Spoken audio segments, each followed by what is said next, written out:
अच्छा, अगर ये इतना जोर से बोल रहे हैं कि अपराधी हैं, तो इनकी पत्नी को ये टिकट काहे दिए, क्यों सिंबल दिए?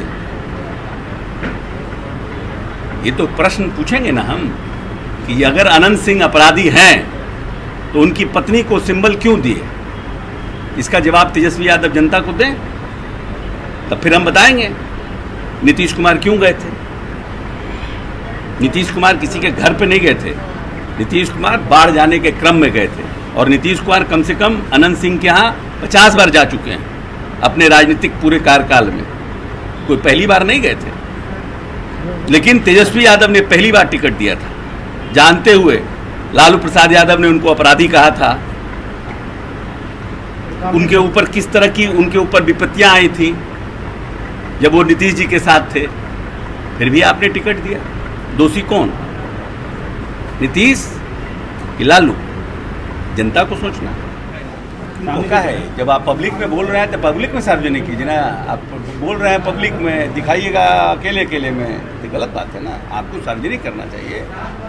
अगर नीतीश कुमार का ऐसा कुछ है आपके पास कि लालू यादव के पास गिड़गिड़ा रहे हैं, करिए सार्वजनिक, हम लोग भी देखें।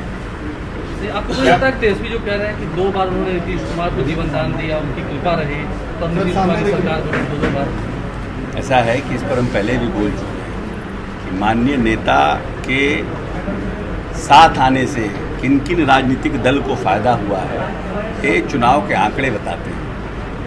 हाथ कंगन को आरसी क्या, परेल के वो फारसी क्या, आंकड़ा देखिए।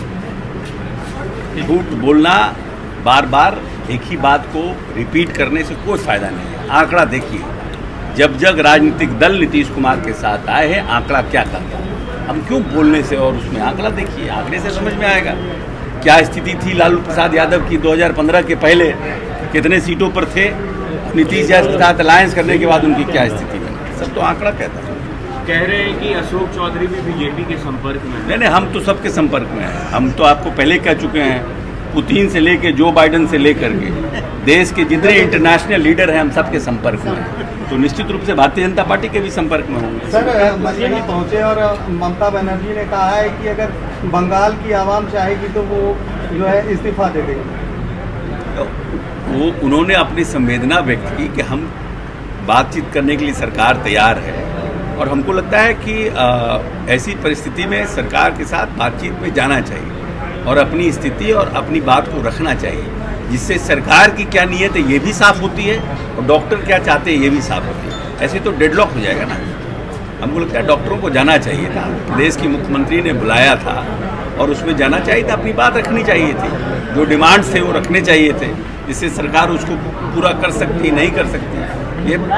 लेकिन ये कि हम नहीं जाएंगे, कल कोई ऐसी बात हो जाए किसी राज्य में और एक तरफ कहे कि हम डेडलॉक की स्थिति पर है, तो सरकार के लिए तो मुश्किल हो। सर, बंगाल के राज्यपाल ने सर कहा है कि वो किसी भी मंच पर ममता बनर्जी के साथ जो है मंच साझा नहीं करेंगे। ये तो माननीय राज्यपाल महोदय का अपनी उनके कार्य, मतलब ममता जी के साथ अपने संबंध हैं, अपने उस पर हम लोगों की क्या टिप्पणी हो सकती है। कोई राजनीतिक, कोई पॉलिटिकल बात तो है नहीं। ये तो महामहिम राज्यपाल की अपनी संबंध की बात है, अपने कार्य प्रणाली की बात है।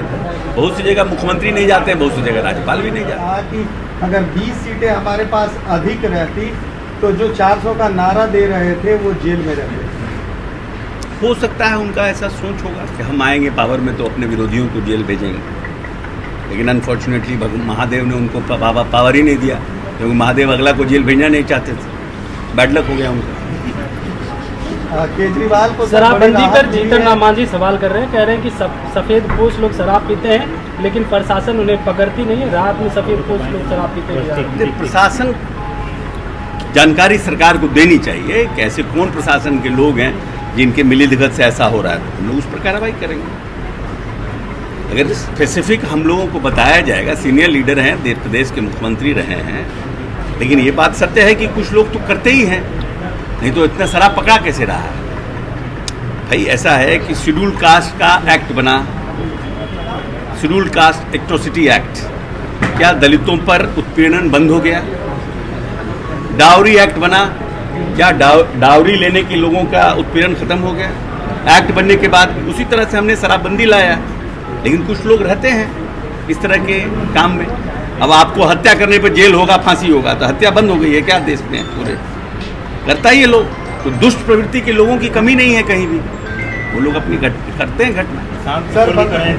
लोगों की परेशानी को कम करने का सरकार की नीयत है और सरकार का ये प्रयास है कि बहुत से लोगों का परिवार में बंटवारा हुआ, दादाजी के समय बंटवारा हुआ, कुछ भाई ने ज़मीन बेच दिया, कुछ लोगों ने ज़मीन अपने पास होल्ड किया है। मैं समझता हूं कि अगर ये प्रॉपर सर्वे अगर हो जाएगा तो बहुत से ज़मीन के लिए जो विवाद है, माननीय नेता नीतीश कुमार की ये सोच है कि लॉ एंड ऑर्डर को लेकर के जो घटनाएं हो रही है उसमें ज़्यादातर घटनाएं ज़मीन से संबंधित है, और ज़मीन में अगर सर्वे हम प्रॉपर करवा लेंगे तो ये ज़मीन की समस्या भविष्य में आने वाले समय के लिए ख़त्म हो जाएगी। उस नीयत से ये सर्वे कराया जा रहा है। लेकिन कहीं कहीं सुनने में आता है, हम लोग भी नीचे से खबर आती है कि सर्वे में, तो उन सब चीज़ों को रेक्टिफाई करने के लिए सरकार भी अपनी तरह से पॉलिसी बना रही है। और हम समझते हैं कि इस सर्वे के बाद बहुत सी जो समस्याएं ज़मीन से रिलेटेड है उसका खामियाजा हो जाएगा, उसको पूरी तरह से हम लोग खत्म करने में सक्षम हो पाएंगे। ब्लॉक में लोग जाते हैं तो उनसे पैसे की डिमांड की जाती है। हैं? ब्लॉक में लोग जाते हैं जमीन के काम करने, पैसे की डिमांड की जाती है। नहीं, देखिए ऐसा है कि ये कोई स्पेसिफिक है जिनसे पैसा मांगा जाता है, ये एक जनरल टर्म है कि पैसा मांगा जा रहा है। अगर स्पेसिफिक हम पूरे शिद्दत से कह रहे हैं कि अगर लोगों को किसी भी कर्मचारी, राजस्व कर्मचारी, सीओ के द्वारा पैसा मांगा जा रहा है या कोई शिकायत है तो वो विजिलेंस में इसकी शिकायत करें। हम लोग वैसे लोगों को ट्रैप करेंगे और भीतर बंद करेंगे, क्योंकि हम तो देश प्रदेश की जनता के हित में ये पॉलिसी लाए हैं, और उसका कोई नाजायज फायदा उठा रहा है और अपने लोगों को, प्रदेश की जनता को तंग तबाह कर रहा है, ब्लैकमेल कर रहा है, वैसे लोगों को दंडित करेंगे।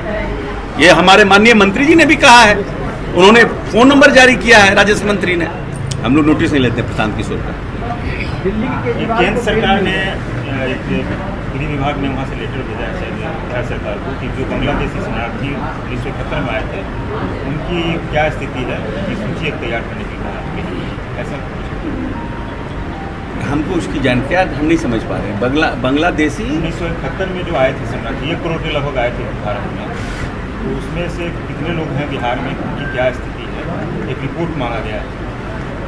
हमको जानकारी नहीं है, तो हो सकता है कोई डेटाबेस बना रहे होंगे, हो सकता है कोई डेटाबेस, क्योंकि जो बांग्लादेश में घटना हुई है उसके बाद भारत सरकार कोई फर्दर कोई और नहीं आ जाए, नए नहीं कुछ को लोग आ जाएं, कुछ डेटाबेस क्या है हमको, I don't have any idea.